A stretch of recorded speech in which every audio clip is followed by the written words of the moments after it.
mojaso anamji disodirishe moja etiomodo Yesu metre reno masono mahempira di Yesu awesome momentum matre reno yes michiri Yesu pajifo yonko mimim yese wukambe hona wubekame uda Yesu mechi reno maso no mahempira di Yesu awesome momentum machi reno. Amen.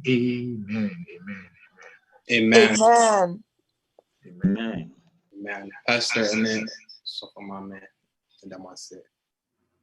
For such lovely music. Who said the voice and all when I'm in your free. Amen. When I'm singing, I said more to me about I joined it, beginning of our revival youth week. This week, we will be with Pastor Theophilus Osei, who will be leading us in very, very good and interesting discussions that will help us all grow spiritually, mentally, and physically. But before we get started with our program, I would like to ask Aaliyah to offer us an opening prayer.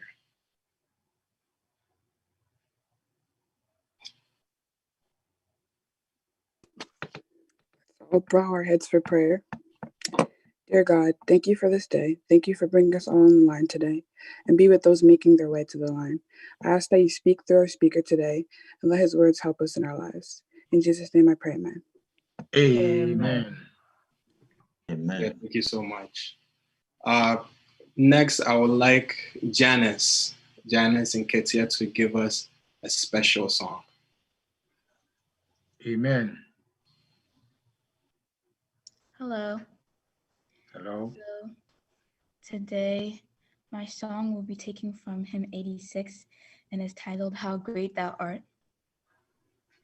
O Lord my God, when I'm in awesome wonder, consider all the works thy hands have made.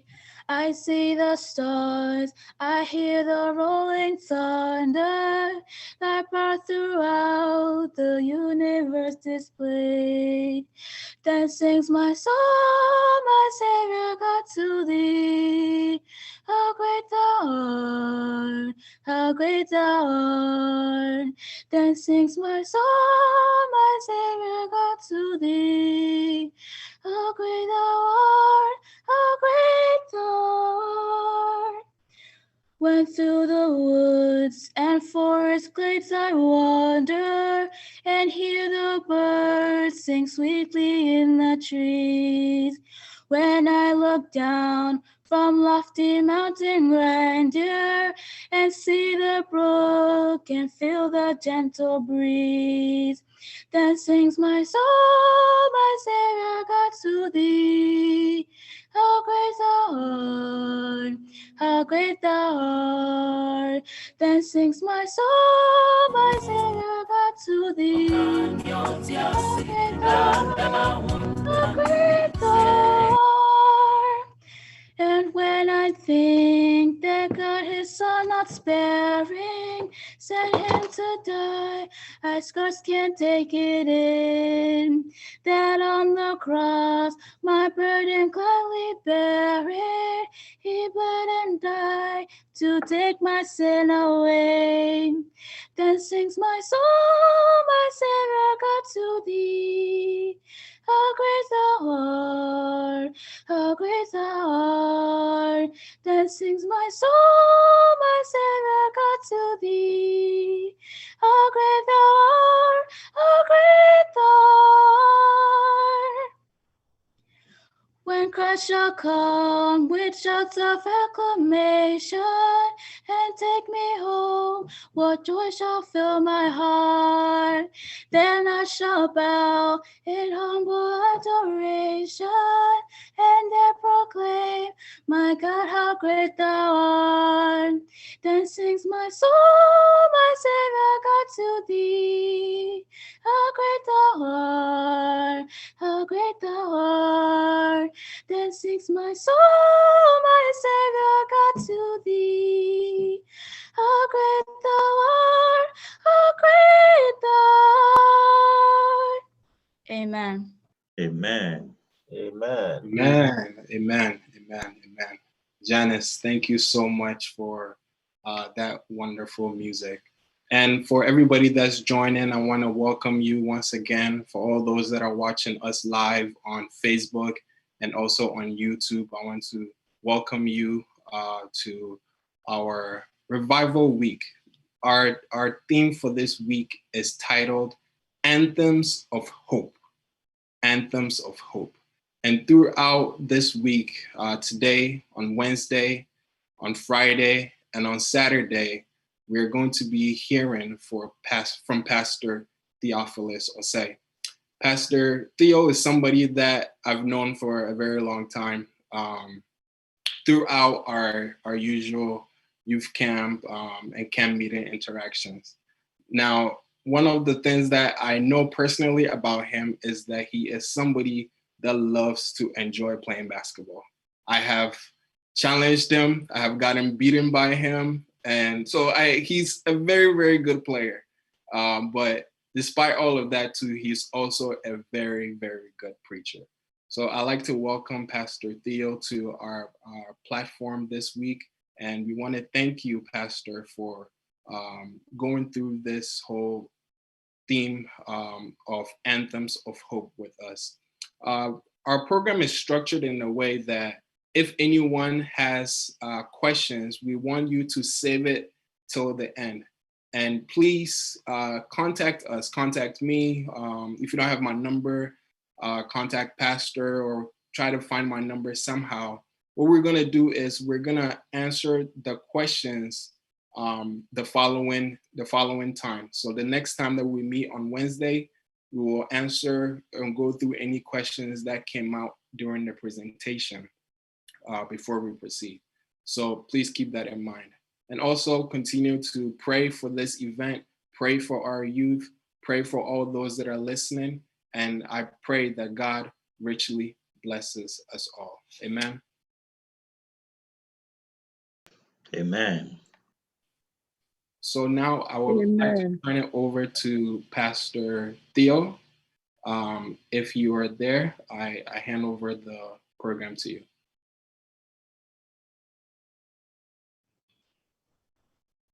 Amen. Amen. Amen. Good evening. Good evening, everybody.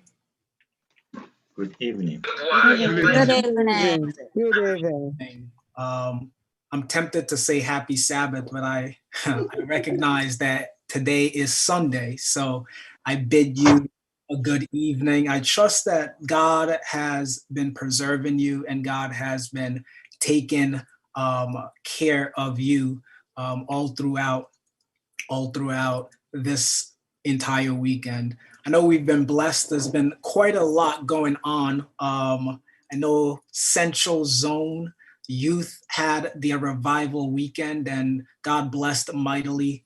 Heard amazing things concerning what took place there. And so I know that God has been blessing us.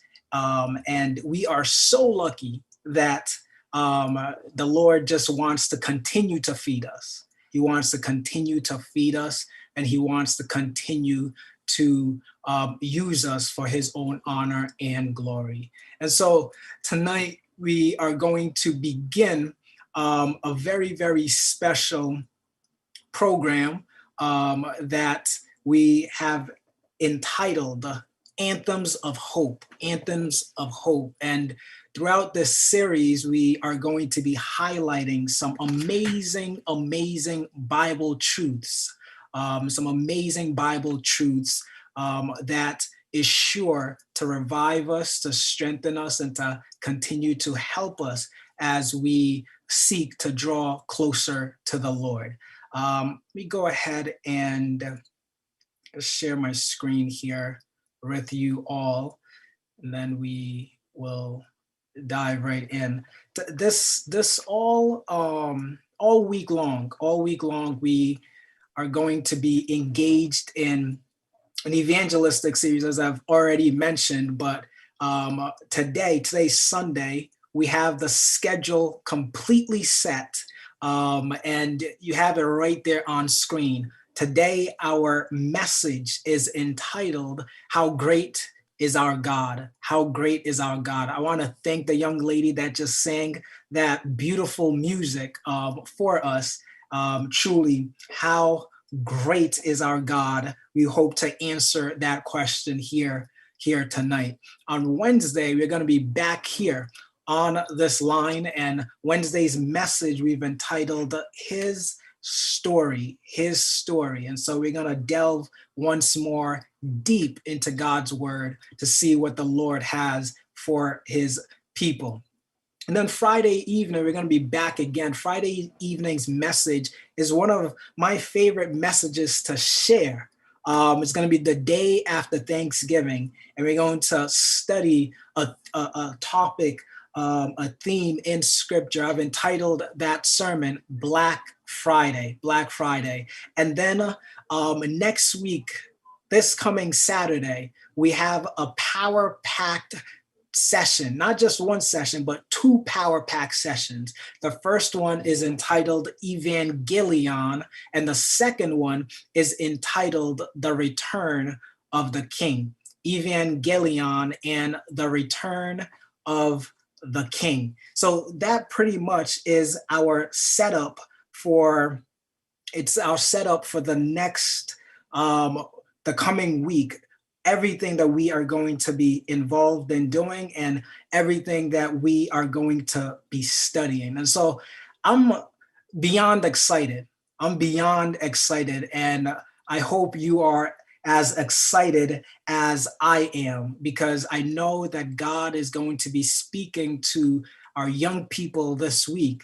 And I know that he's also going to be speaking to anyone and everyone who makes sure to tune in to our sessions. And so without further ado, I want to go ahead and get started with tonight's message. So before we do so, let's share a word of prayer. And then we will get right into it. Let's pray now. Father, we thank you for your goodness, and we thank you for how great and how mighty you are.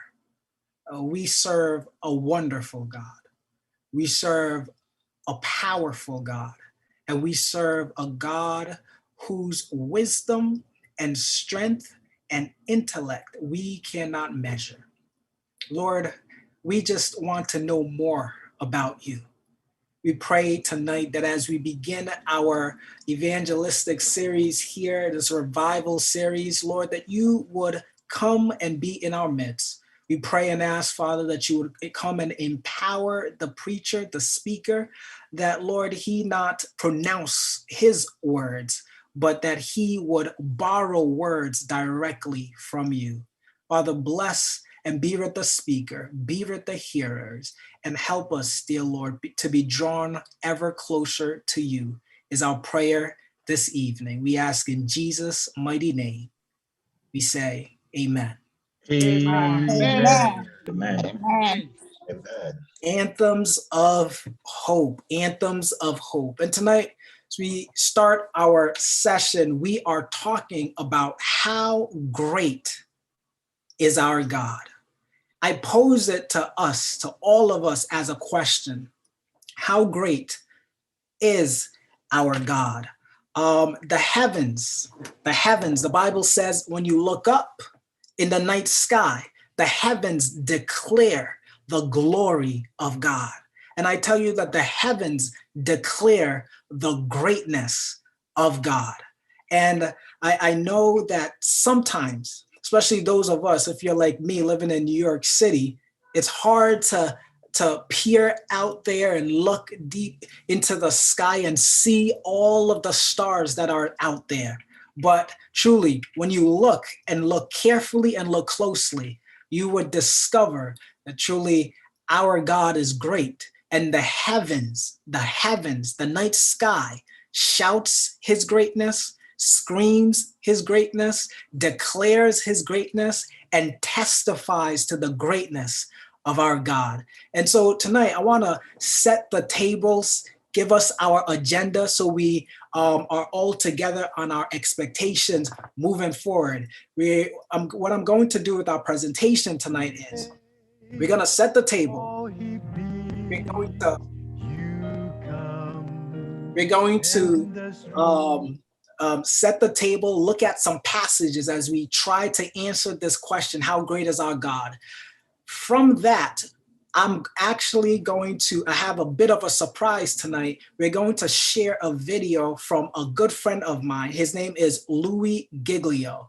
And Louis is going to be my special guest and my co-presenter tonight. Louis is going to help us to answer this question, how great is our God? So be ready for Louis. Once after we take a look at what Louis shares with us, we're going to come back out and we're going to close it out, and I'm going to tie it up in a nice bow for us, okay? So that's the agenda for our message and our presentation here this evening. I hope you're ready, and I hope you're ready for a blessing. All right, so to start off, to answer this question, how great is our God? We want to take a look at Psalm chapter 19. We're going to read verse 1 to verse 3. Listen to what the Bible says. Listen to what the Bible says. The Bible says, the heavens declare the glory of God, and the firmament shows his handiwork. Day unto day uttereth speech, and night unto night showeth knowledge. There is no speech nor language where their voice is not heard. There is no speech nor language where their voice is not heard. All right. The Bible tells us that the heavens, the solar system in which that we are living in, when we take those pictures that we get from these astronauts, when we take these pictures where we get from the Hubble telescope, and we look up and we see the colors and the imagery and the pictures, we are simply blown away. Psalm 33 verse 6 also says this. It says, by the word of the Lord were the heavens made, and all the host of them by the breath of his mouth. By the word of the Lord were the heavens made, and all the host of them by the breath of his mouth. Listen, God did not lift a finger. He did not lift a finger. He didn't sweat. He didn't have to do too much. The Bible says the way in which he created the universe and the galaxies and the planets, the moons, the stars, our planet Earth, is he simply spoke it and it came into existence. That's how powerful, that's how great our God is. Look at that. Look at those stars. Look at how amazing and how picturesque and how beautiful this image is. The Bible says that he didn't lift a finger. He simply spoke it, and it came into existence. That's how amazing our God is. The Bible goes on, it tells us in Psalm 33, verse 8, it says, let all the earth fear the Lord. Let all the people of the world revere him. For he spoke and it came to be. He commanded and it stood fast. He spoke and it came to be. He commanded and it stood fast. He simply uttered the word. And all of these starry hosts, as they call it, came into existence. That is how powerful and how great our God is. At this point, what I want to do is I want to go over a couple other passages for you as well. I'm sorry here, it's hard to see, but Psalm 148, verse 4 to verse 5. Psalm 148, verse 4 to verse 5. Listen to what the Bible says. It says, praise him, O highest heavens, and you waters above the skies. Let them praise the name of the Lord, for he gave the command and they were created. He gave the command and they were created. Simply amazing. All of this, every single thing that we see on this earth, every single thing that we can see as far as the naked eye can see, and as far as microscopes and telescopes and sophisticated equipment, scientific equipment can help us see. The Bible says God never didn't even lift a finger. He spoke it, he commanded it, and it came to pass. That is an amazing God. That is a powerful, powerful God. The Bible goes on, it says in Psalm 139, verse 14, Psalm 139, verse 14, the Bible says, I will praise thee, for I am fearfully and wonderfully made. Marvelous are thine works, and that my soul knowest right well. This is the testimony of the scriptures. The Bible goes on, Romans 1, verse 19 to 20. The Bible has much to tell us about the greatness of God, about how great God is, about how God is the creator of all things, the creator of everything that our eyes come to peer upon or look upon. The Bible says in Romans 1:19, it says, for what may be known about God is plain to them, because God has made it plain to them. Verse 20, for since the creation of the world, God's invisible qualities, his eternal power and divine nature have been clearly seen, being understood from his workmanship, so that men are without excuse. You see what the Bible is saying, young people? The Bible is telling us that God's is the creator of all things, number one. The second thing that the Bible here is telling us is that through his creation, God's invisible qualities are seen, that it should be understood that, hey, planets, moons, stars, earth, everything within it just doesn't pop out of nowhere and just come to be in existence by itself. It took somebody who came along to create these things, for those things to come into existence. And so God's invisible qualities are seen through his creation. Think about it for just 1 second. Think about it for just 1 second with me. The God who created this world needed to be a God who is extremely powerful. Is that not true?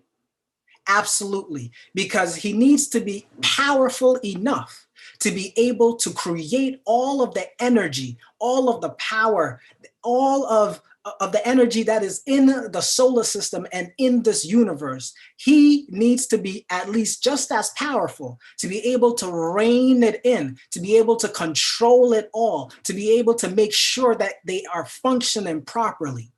Here's another thing.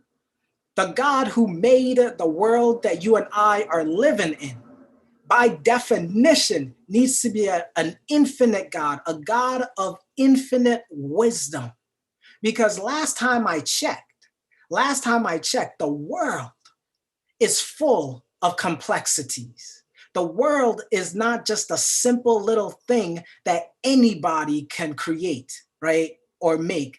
It is full of complexity. And so the Bible will tell us that if God made this very complex world, it means that that God who made it has to be a God that has infinite wisdom and has infinite intellect. His mind is huge. His mind, his capacity, his thinking powers are of such that you and I can never even think or imagine it. That's the God that we serve. The Bible goes on in Isaiah chapter 55, verse 8 to verse 9. Listen to what the Bible says. Isaiah 55, verse 8 to verse 9, it says, "For my thoughts are not your thoughts, nor are your ways my ways, says the Lord. For as the heavens are higher than the earth, so are my ways higher than your ways, and my thoughts than your thoughts." That's what God is saying. Look, if you want to understand God, look up. And where you see the clouds, where you see the sky, that's from the sky down to the ground. That is the space. That is how much higher God's ways, God's thoughts, God's intellect is over yours and mine. You see, when we deal with God, we're not dealing one-on-one. We're not dealing with a human being. We are dealing with an intellect, a mind, wisdom, power, somebody who is far above anything you could ever dream of or imagine. That's the God that we serve. We are not serving some man-made God. We are not serving some invention of somebody's mind. We are serving a God who is Lord of Lords and King of Kings. There is no one, there is nothing anywhere close to him. You know, the Bible gives us the 10 commandments. We've all heard about the 10 commandments, right? But here's the thing. The first commandment says, "Thou shalt have no other gods before me." Thou shalt have no other gods before me. Sometimes I've wondered why God harps on that so much throughout the Bible. Why does he care so much that you and I make sure that we don't have any other gods before him? Why? The reason for that is quite simple. The reason God says don't have any other gods before me is because there are no other gods. There's only one God and one God alone. That's it. He is unique. It's just him. There's nobody else. There's nobody else. And so if you forsake or neglect to worship him and you give some other thing your allegiance and your worship, it's idolatry, because you are giving to something that only belongs to God.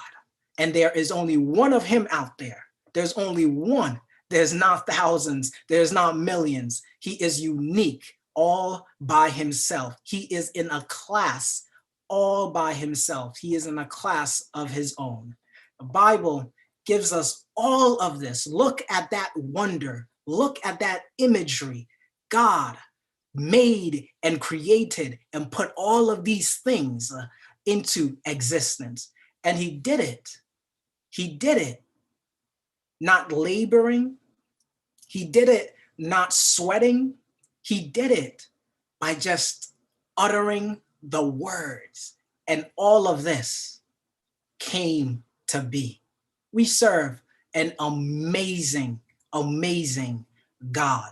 I'm going to pause here and let me share my video differently because I'm not sure you are going to get sound. So I'm going to have my wife share this video with us, and so that you can hear the sound. I'm going to bring my special friend, my buddy, Louis Giglio on, and he's going to help us to understand how great our God is. All right, are you ready? I hope you are ready for us. Abby, can you share the screen with us and share the video with us so that folks can get the audio as well? Yes.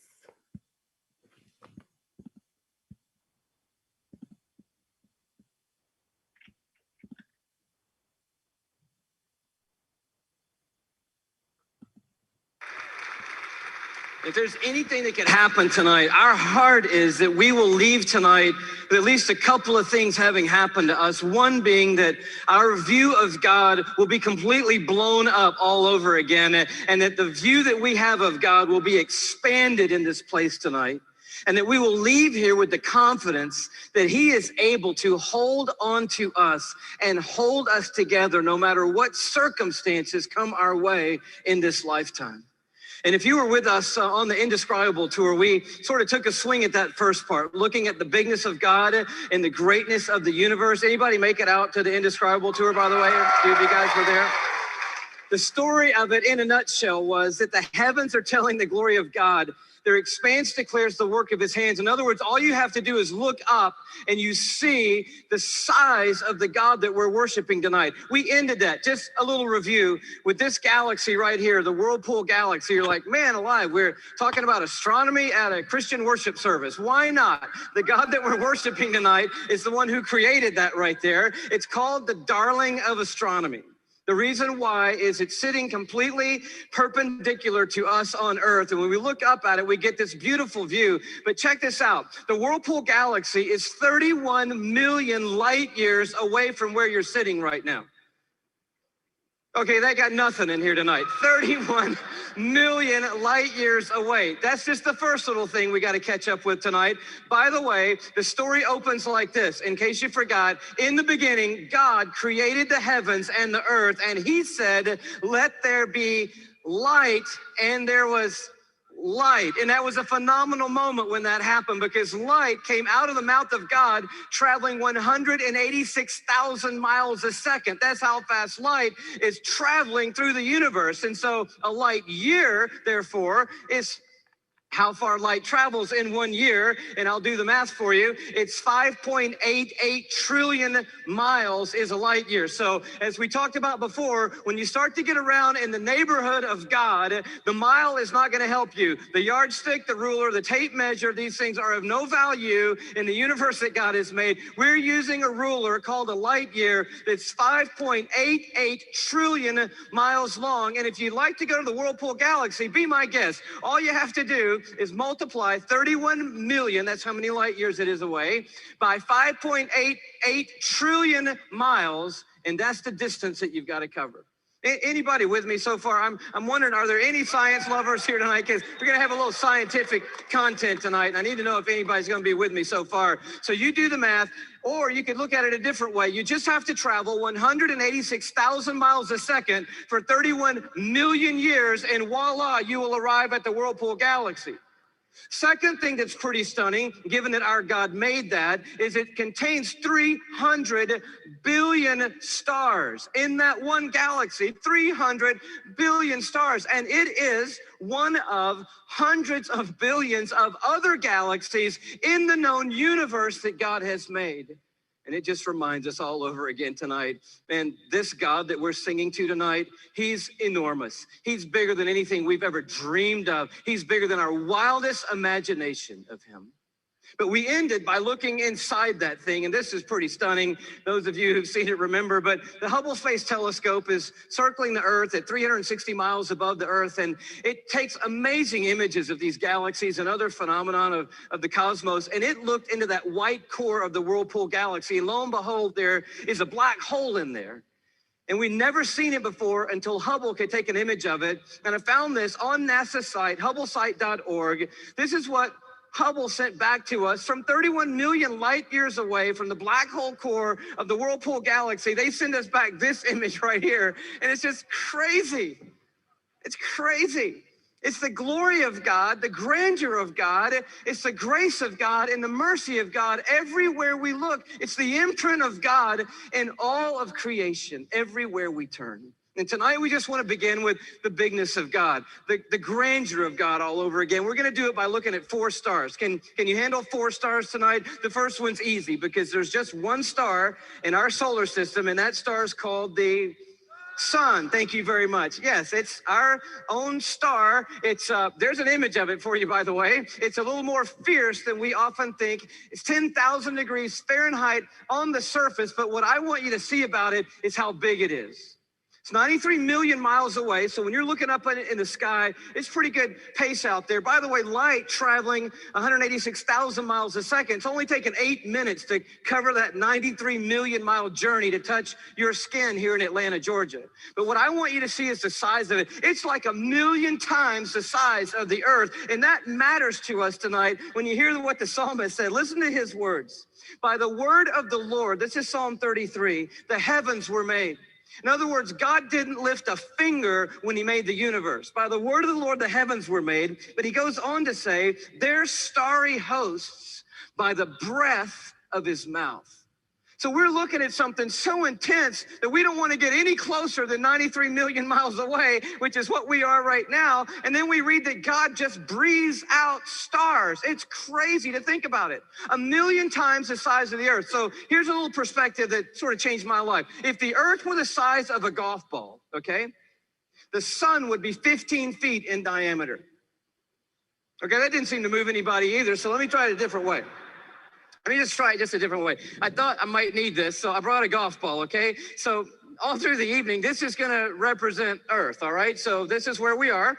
I need everybody in the building to look as closely as you can and find yourself, okay? And when you found yourself, I want you to nod your head so that I know you've located you on the earth, okay? You nodding your head? Okay, you found yourself. If the earth were a golf ball, the sun would be 15 feet in diameter. That's not 15 feet in diameter. Can we blow that up just a hair, maybe give them 15 feet in diameter? So here's a little perspective for you, okay? Is this working for anybody? Here we are on the earth, and that's the sun. It's so big. It's so big, you could put 960,000 Earths inside the sun. So if the earth were a golf ball and the sun were 15 feet in diameter, you could put 960,000 golf balls inside that 15-foot diameter sun. That's enough golf balls, by the way, because I know that seems like a big number, to fill a school bus with golf balls could fit inside the 15-foot in diameter sun. It's a massive star, and it's one of hundreds of billions of stars in the Milky Way galaxy, our cul-de-sac in the neighborhood called the cosmos that God has made. It's huge, and we're worshiping a star-breathing God tonight. But I want to tell you about the second star, okay? Because the second star absolutely wrecked my life. I heard about it when I was a high school student here in Atlanta. One of our youth leaders did a talk, and he mentioned this star. I didn't know how to talk to God for about 2 months after I heard about this star. It's called Betelgeuse or Betelgeuse. You can pick your pronunciation. I'm obviously going with Betelgeuse, and Betelgeuse is incredible. Here it is in the night sky. I know it doesn't look incredibly ferocious, but it's 427 light years away. So that's 427 times 5.88 trillion miles away from us right now. Draw it in a little closer with the Hubble Space Telescope, and you can start to get a little bit of the feeling of its intensity. But this is the crazy thing about Betelgeuse. Are you ready for this? Betelgeuse is twice the size. Are you ready? You think I'm going to say twice the size of the sun? Oh no, it's twice the size of the Earth's orbit around the sun, Betelgeuse is. It's crazy. If the earth were a golf ball, Betelgeuse would be the height of 6 Empire State Buildings on top of each other. Now, come on, have you seen the Empire State Building? I mean, maybe what you're gonna need to do is gather the family, get a golf ball, get some plane tickets, and fly up to New York. And you're gonna go into Midtown, you're gonna take your golf ball and put it on the sidewalk outside the Empire State Building.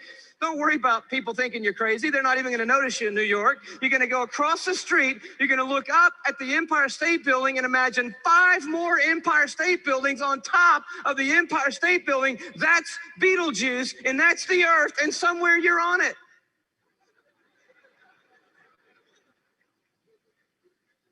You could fit 262 trillion Earths inside Betelgeuse.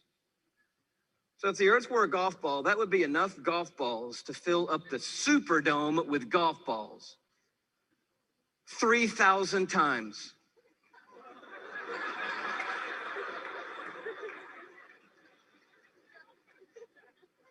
When I heard that as a teenager, that stumped me right there. Because most of my praying had been advising God, correcting God, suggesting things to God, drawing diagrams for God, reviewing things with God, counseling God. The third star, can you go a little bit bigger with me? The third star is called Musifi.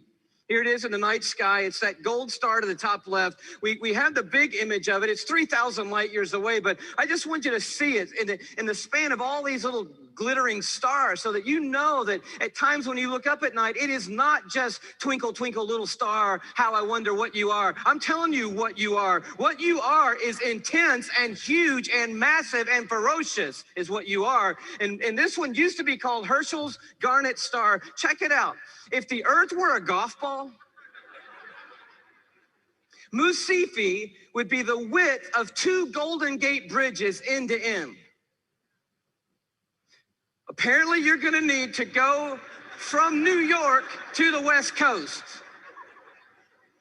Go to San Francisco with your family and your golf ball. Place your golf ball at the beginning of the Golden Gate Bridge. Go across the bay into Oakland to a high place where you can see the entire Golden Gate Bridge. Another second Golden Gate Bridge will be in your imagination. Span all the way back the 2 Golden Gate Bridges to the very beginning and find your golf ball over there. That's the Earth, and somewhere you're on it. One of the stars in the Milky Way galaxy. It's so big you could fit 2.7 quadrillion Earths inside this one star. Thank you so much. Where have you been all night?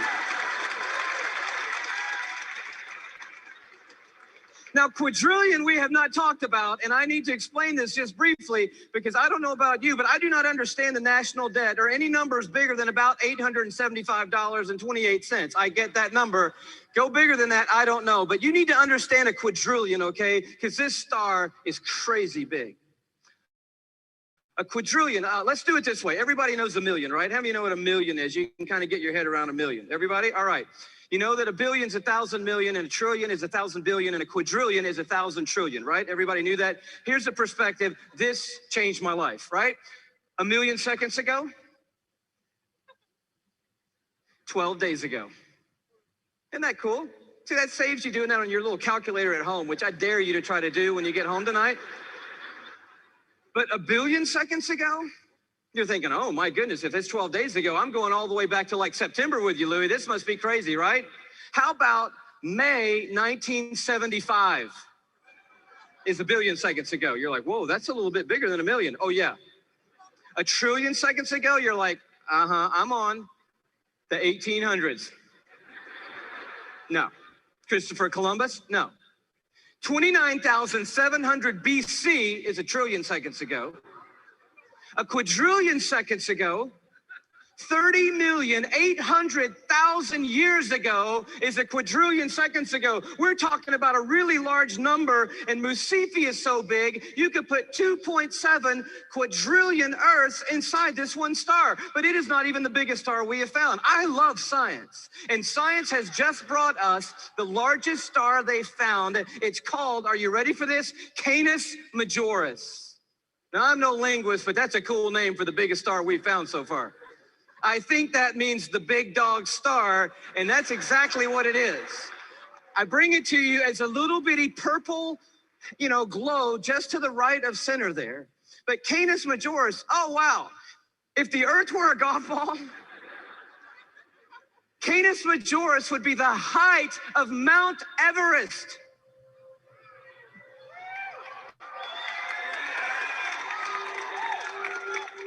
Thank you.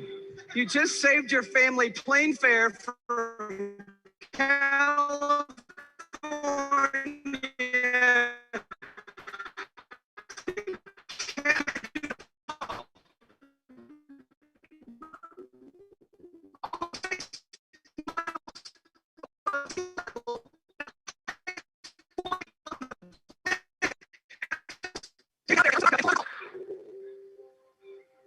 You could fit 7 quadrillion Earths inside Canis Majoris.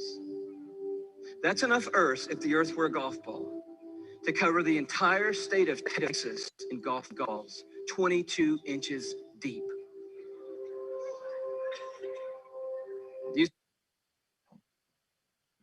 All right, we're gonna pause it now. Apologize for the connection. I think some of the video itself didn't carry over as well, but I think we got the perspective, and I think we got the point here. At the very least, I hope we did.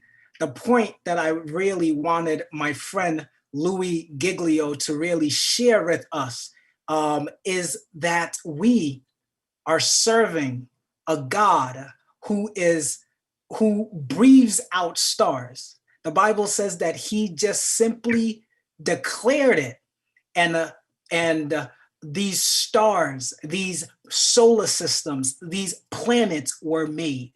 They didn't lift a finger. He simply spoke them into existence, and they came to be. We serve a powerful God. We serve an amazing God, and I love what he says.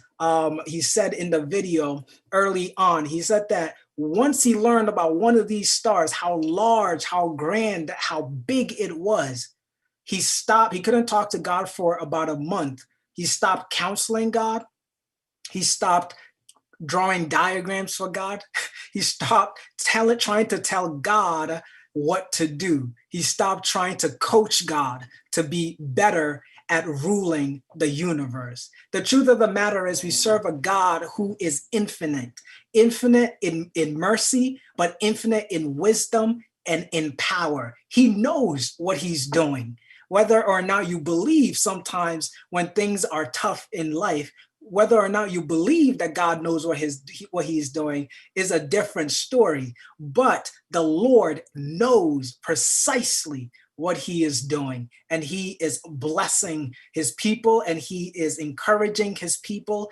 And the Bible says, when we look up, simply look up and look around us and see how beautiful, how amazing this world that we are living in is. And this galaxy, the solar system, the stars, the moon, the sun, when we see how amazingly grandiose all of that is, you just have to pause.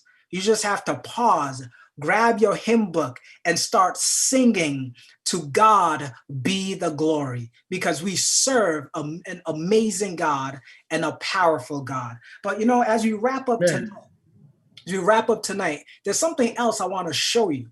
I want to show you that, look, when things get tough and you're a little disoriented as a young person with all of the stuff that's happening, all that you have to go through, all the challenges of life that come our way. Number one, look up. You look up, you're going to see the grandeur and the majesty of the God that we serve. And that will encourage you. But if that doesn't fully do it for you, I want to counsel you to look inside. Look inside. Let me show you why I want you to also look inside in order to come away with understanding the grandeur and the majesty of God. Look inside. Why? Check this out. We are told that the human body talking about the creation, God as the creator God, the inventor of life, the person who brought all of this into existence. Look, the Bible tells, not the Bible, scientists themselves testify of this and tell us that the human body has the average, I'm sorry, I read that wrong. It says that in a single cell, the DNA that is contained there contains the equivalent of roughly 8,000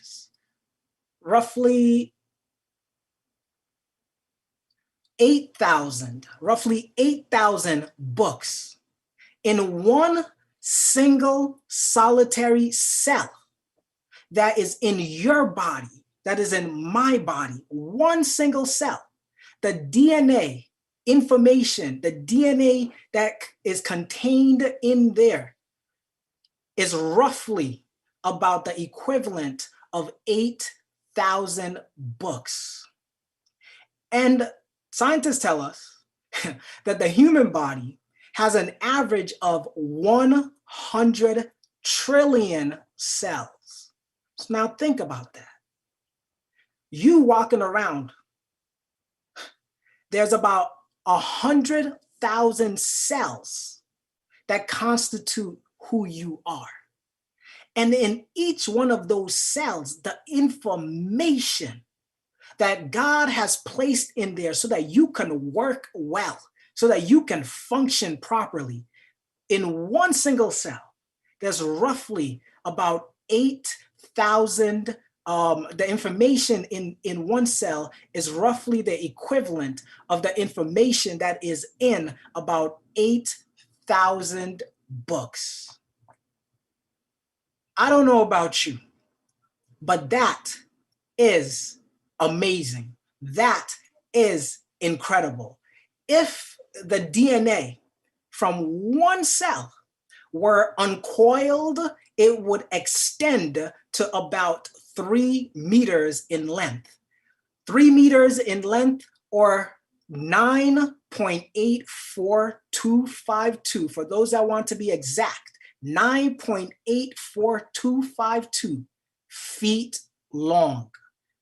The information in a single cell, the DNA information in a single cell, if it was to be stretched out, it would cover 9.8 plus feet long.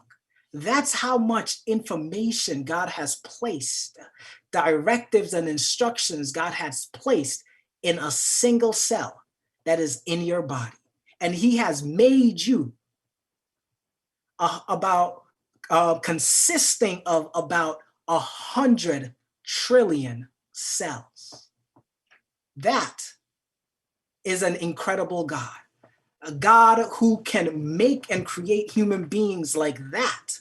A God who can make and create large stars, expansive stars, stars that are full of power and energy, that are huge, larger than our imaginations could ever tell, has also made you and I on this tiny little planet. Sometimes, we walk around and we think that life is all about us. But if you pause a little bit and you just look up in the night sky, you realize that you are a very small, little, insignificant bit in God's grander and large story. But as small as we are, the Bible tells us that Jesus was willing, God himself was willing to come down here to this planet to save this fallen planet and to save the life of you, your entire family, to save the life of individuals who have rebelled against him. Amen. Amen. What a God we serve. What a God we serve, because he loves us like you can barely even imagine. That's the God that you and I have to embrace and have to serve. Look at what the Bible says here in Isaiah 49, read in verse 15 and verse 16. The Bible says this. It says, "Can a mother forget the baby at her breast and have no compassion on the child she has born, though she may forget, I will not forget you. See, I have engraved you on the palms of my hands. Your walls are ever before me. Amen. God is telling us that though a mother can forget her child, he will never forget you. Amen. He will never forget us. What a mighty God we serve. What a mighty God we serve. The truth of the matter is this, that the heavens declare the grandeur, the greatness of this God who has made you and I. Let nobody deceive you. God has made you, and he's made you wonderfully. He's made you beautifully. Listen, the heavens declare the glory of God. That is for sure. But I want to tell you that you yourself, you declare the glory of God. Just look at how sophisticated the human body is. Look at just how much information is placed in a single cell. How much work one can say is involved with the creation of just one cell. You declare God's glory. The heavens declare God's glory. Everything around us declares God's glory. And we must look on it and draw strength from that. That God loves us. God continues to watch over us. And God never forgets us or abandons us. Amen. The heavens declare the glory of God. You declare the glory of God. You weren't created by chance. Don't let anybody fool you. You are not created by chance. You are not created by monkeys. Okay? Don't let anybody try to fool you to tell you that evolution is how you came to be. No, you did not come to be by chance. You are not an accident. You are perfectly, wonderfully made, intentionally made by the God of the galaxy. The truth is, young people, you are quality made. What did I say? We are quality made. You know, when I was growing up, sometimes, you know, I would go to the store with my mom, and there are different stores that you can go to that have different quality clothing, okay?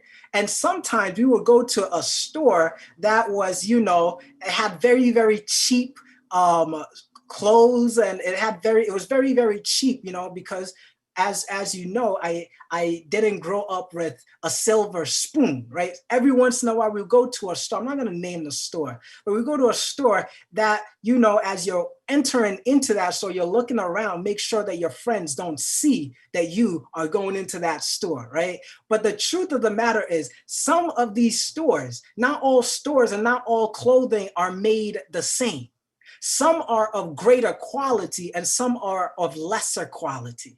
And the truth is that you and I can rest assured on is the fact that God has not made us with cheap stuff, cheap material. God has not made us with inexpensive material. You and I are made, quality made. God made us with expensive stuff. God invested in you. God put all of his intellect, all of his brilliance, all of his wonder into forming and creating you. Let nobody ever tell you that you are of lesser stuff. You look them in the face and you let them know that you are quality made, coming directly from the finger of God. I want to share this passage with you. I'm going to share this passage with you as we wrap up here tonight. The Bible speaks of God, what is happening in heaven as we speak. The Bible tells us that the 24 elders, the angels, that there is worship going on in heaven day and night.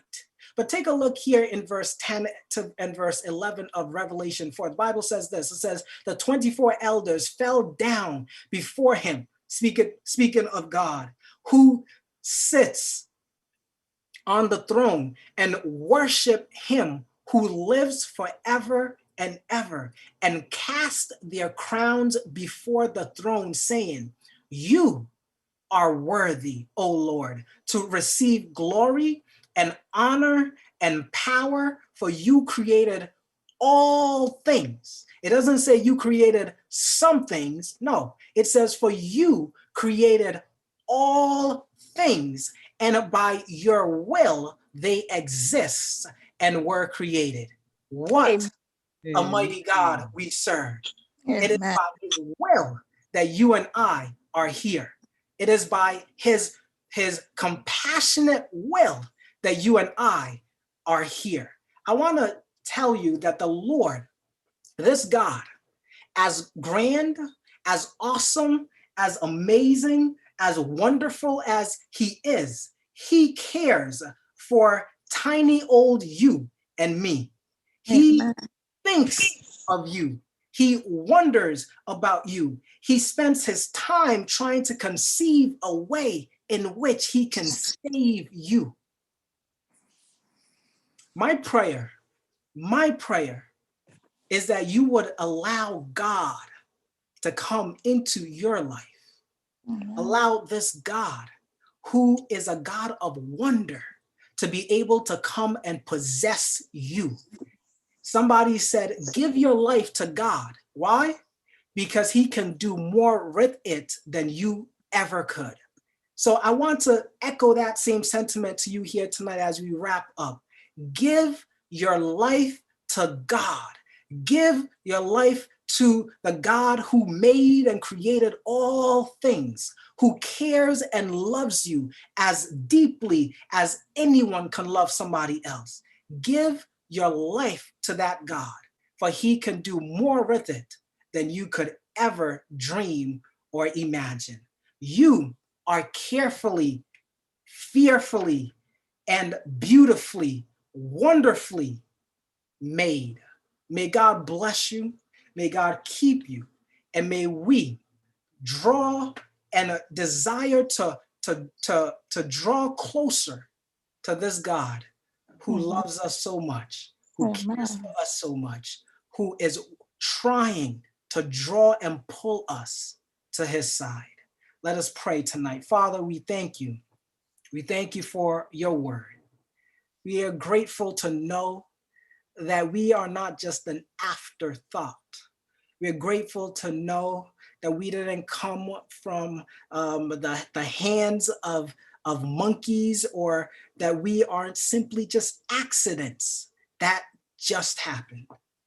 We're grateful to know that we come purposefully made, quality made from the God of the universe. Amen. Father, help us so that we would surrender our lives, surrender ourselves, and give our hearts fully and completely to you, so that, Lord, you would do with it and do with our lives those things that would give honor and glory to your name. Bless your people now, Father. We thank you for this message, and be with us as we continue on in this brand new week until we meet again, is our prayer in Jesus' mighty name. Let God's people say, amen. Amen. Amen. Thank you, Jesus. Amen. Amen. God bless you. Amen. Amen. Amen. Pastor, thank you so much for this wonderful presentation. You truly reminded us this evening how great our God is, and we want to thank you so much for that reminder. To wrap up our evening, I just want to remind you all that we will be meeting again on Wednesday from 8 to 9 p.m. and again on Friday from 7 p.m. to 8 p.m.